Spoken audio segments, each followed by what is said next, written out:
पंजाब के पूर्व मुख्यमंत्री कैप्टन अमरिंदर सिंह भाजपा के साथ मिलकर चुनाव लड़ेंगे, ये उन्होंने घोषणा की है। वहीं आपको बताएं, उन्होंने कांग्रेस पर आरोप लगाया है और उन्होंने कहा कि कांग्रेस चुनाव जीतने के लिए खालिस्तानी समर्थकों और अपराधियों को अपनी पार्टी में शामिल कर रही है, गैंगस्टरों को शामिल कर रही है और उनके बिना पर पंजाब का माहौल खराब करने की कोशिश कर रही है। वहां उन्होंने कहा कि हमारे पास पूरे ऐसे डाटा हैं कि कौन कौन अपराधी हैं, अपराधी प्रवृत्ति के लोग हैं। मेरी सरकार जब थी तब मैंने उन कुछ लोगों के ऊपर एफआईआर की थी, जमानत पर हैं, लेकिन कांग्रेस उन्हें ज्वाइन करा रही है। वहीं आपको बताएं, विवादित बयान जो आया वो चरणजीत सिंह चन्नी का आया, जो इस समय कांग्रेस के मुख्यमंत्री हैं। उनका पाकिस्तान प्रेम सामने आया है और ये कांग्रेस का पाकिस्तान प्रेम पहली बार नहीं है। इसके पहले जो पंजाब कांग्रेस के अध्यक्ष हैं नवजोत सिंह सिद्धू, उन्होंने भी उस तरह का बयान दिया था और दोनों ने एक तरह का बयान दिया पाकिस्तान से व्यापार को लेकर। उन्होंने कहा कि पाकिस्तान से भारत को व्यापार शुरू करना चाहिए और हम चाहते हैं कि दोनों देश एक दूसरे के साथ व्यापार करें और मैं इस बारे में सरकार को लिखूंगा। चन्नी ने कहा कि मैं गृह मंत्री अमित शाह जी को पत्र लिखूंगा, उनसे पर्सनली मीटिंग के लिए टाइम मांगूंगा और मैं चाहता हूं कि हमारा पाकिस्तान के साथ व्यापार हो।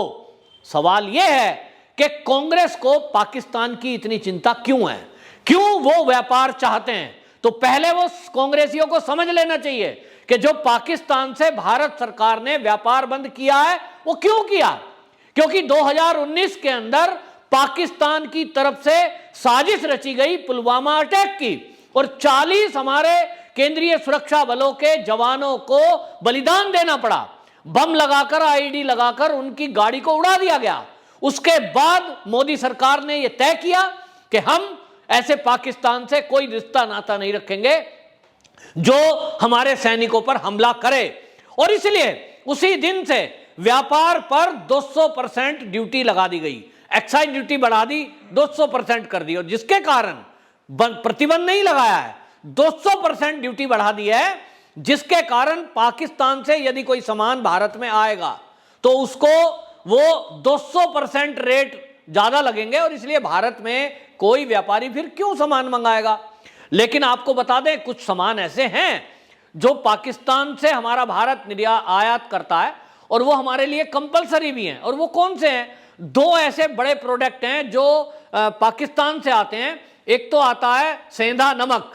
जी हाँ, भारत में कितने लोग हैं सेंधा नमक खाते हैं? जब नवरात्रे चलते हैं तब इस नमक का नाम हम सुनते हैं कि साहब व्रत का नमक है। लेकिन आपको बता दूं, ये सेंधा नमक, क्योंकि पाकिस्तान में इसके पहाड़ होते हैं जिसको लाहौरी नमक भी कहते हैं, यानी लाहौर के अंदर ये बड़े पैमाने पर पैदा होता है, प्राकृतिक है। और ये प्राकृतिक नमक सबसे ज्यादा अगर कहीं जाता है, कोई देश मंगाता है, वो भारत है।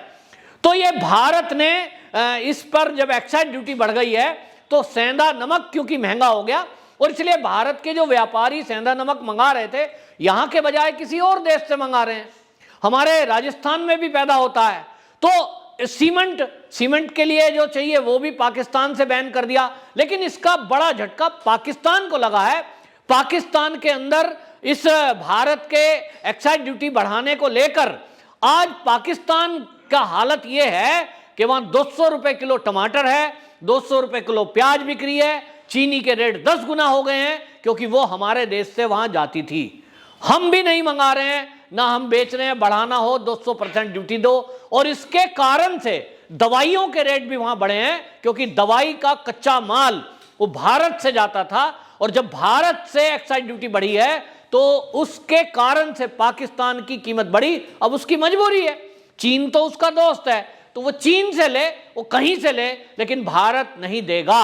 अब इससे प्रॉब्लम पाकिस्तान को है और पाकिस्तान को ये चोट मोदी सरकार देना चाहती है।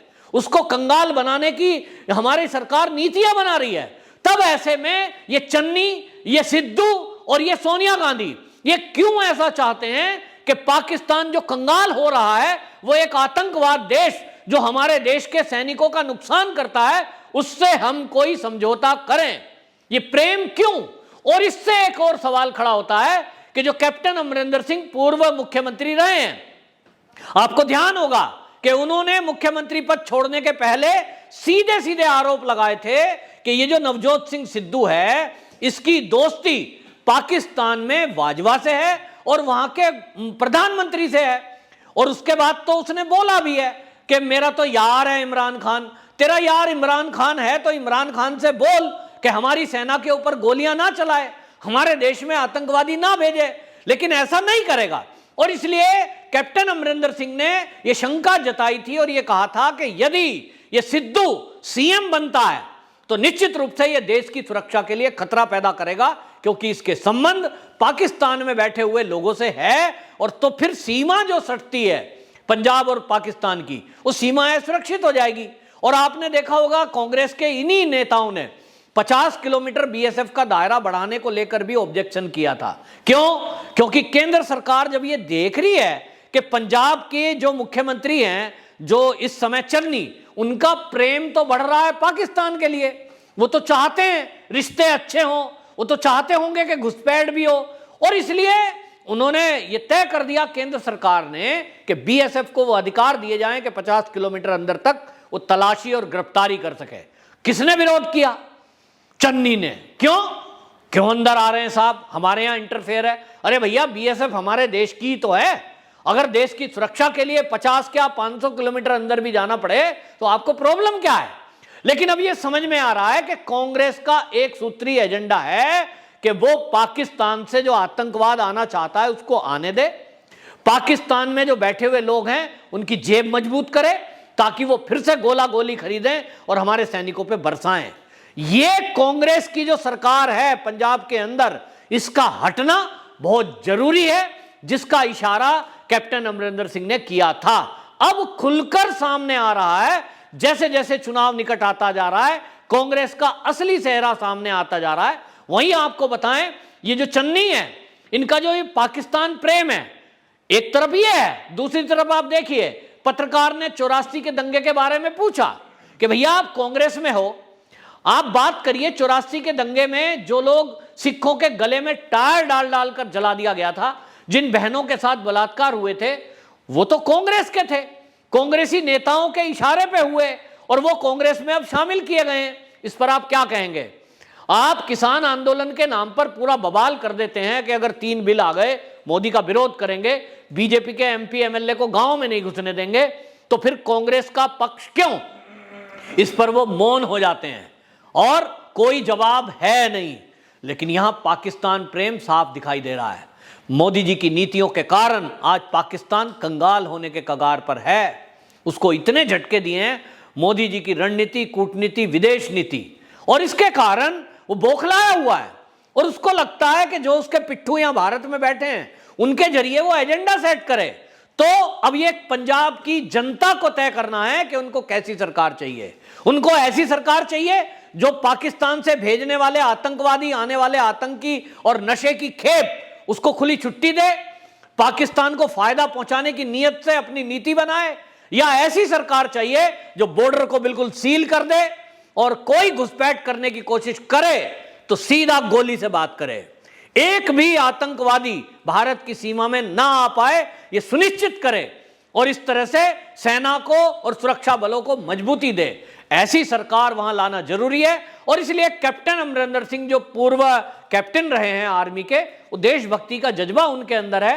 भारतीय जनता पार्टी ने उनके साथ समझौता किया है और ऐसा माना जा रहा है कि कुछ दिन में सुखदेव सिंह ढींढसा जो अकाली दल के लीडर हैं वो भी बीजेपी में शामिल होंगे, और निश्चित रूप से फिर एक गठबंधन जो बनेगा ढींढसा का और आपका जो ये कैप्टन अमरिंदर सिंह की पार्टी है पंजाब लोक कांग्रेस पीएलसी, तो पीएलसी और ये जो है सुखदेव सिंह ढींढसा और बीजेपी, ये 3 एक संगठन मिलकर के और कांग्रेस और आप का मुकाबला करेंगे। यहां अब आप देख लें, जिस भी जगह त्रिकोणीय मुकाबला रहता है वहां हमेशा बीजेपी की सरकार बनती है। ये हिस्ट्री है, क्योंकि बीजेपी का कोर वोटर वो हमेशा बीजेपी का रहता है। तो बीजेपी की अपनी vote plus captain Amarinder Singh की वोट जो कि उन्होंने काम किए हैं लोगों के, और सेना के लगभग वहां बहुत बड़ी संख्या में लोग रहते हैं, तो सेना का वोट आएगा क्योंकि वो देशभक्त लोग हैं। कभी सेना का व्यक्ति ऐसा नहीं चाहता कि ऐसी कोई सरकार आए जिसका प्रेम पाकिस्तान से हो। तो निश्चित रूप से अगले आने वाले दिनों में आप देखेंगे पंजाब के चुनाव में कैप्टन अमरिंदर सिंह की अगुवाई में और मजिंदर सिंह सिरसा की अगुवाई में आपको वहां कमल लहराता दिखाई देगा, कमल खिलता दिखाई देगा। वहीं कांग्रेस का सुपड़ा साफ होगा। वंदे मातरम।